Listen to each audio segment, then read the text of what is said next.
नरेंद्र मोदी ने 23 जनवरी को नेताजी से जुड़ी 100 फाइलों को नेशनल आर्काइव्स में डिक्लासिफाई किया था। सरकार 60 सालों से कांग्रेस द्वारा छुपाए जा रहे नेताजी के रहस्य से पर्दा उठाना चाहती थी और देश के सामने सच्चाई लाना चाहती थी। और अब जो सच्चाई सामने आ रही है वो चौंकाने वाली है। इसी में से एक फाइल में नेताजी के खजाने का जिक्र है। नेताजी सुभाष चंद्र बोस की आजाद हिंद फौज के खजाने को लूटा गया था। लंबे वक्त से किया जा रहा ये दावा नेताजी से जुड़ी फाइलों के जरिए सही साबित होता दिख रहा है। हाल ही में पब्लिक हुई फाइलें बताती हैं कि खजाना लूटे जाने की बात नेहरू सरकार को पता थी। 1951 से 1955 के बीच टोक्यो और नई दिल्ली के बीच इस बारे में करस्पॉन्डेंस भी हुआ था। नेहरू ने खजाना लूटने के आरोपी अफसर को बनाया था पब्लिसिटी एडवाइजर। टॉप सीक्रेट फाइलों के मुताबिक खजाने से $7 लाख की लूट हुई थी।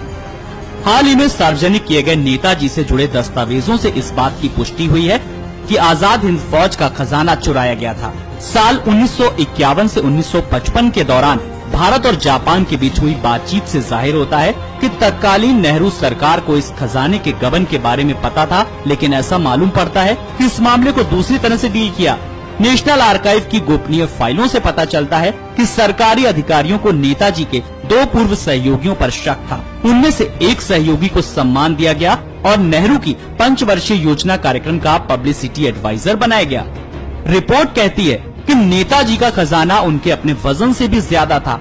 1 नवंबर 1955 को इस बारे में एक और गोपनीय रिपोर्ट विदेश मंत्रालय ने प्रधानमंत्री के लिए तैयार की। प्रधानमंत्री को इस मामले की हर बात शुरू से पता थी। रिपोर्ट का टाइटल था आजाद हिंद का खजाना और अय्यर और रामामूर्ति द्वारा इसका इस्तेमाल।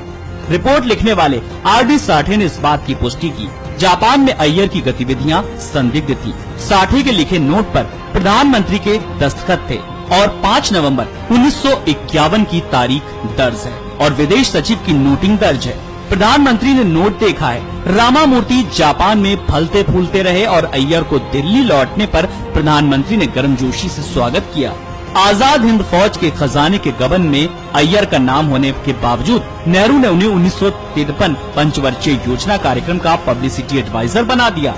तभी तो मोदी सरकार की इन फाइलों के सामने लाने पर कांग्रेस लगातार विरोध कर रही थी, क्योंकि उसे पता था कि कहीं सच्चाई सामने न आ जाए।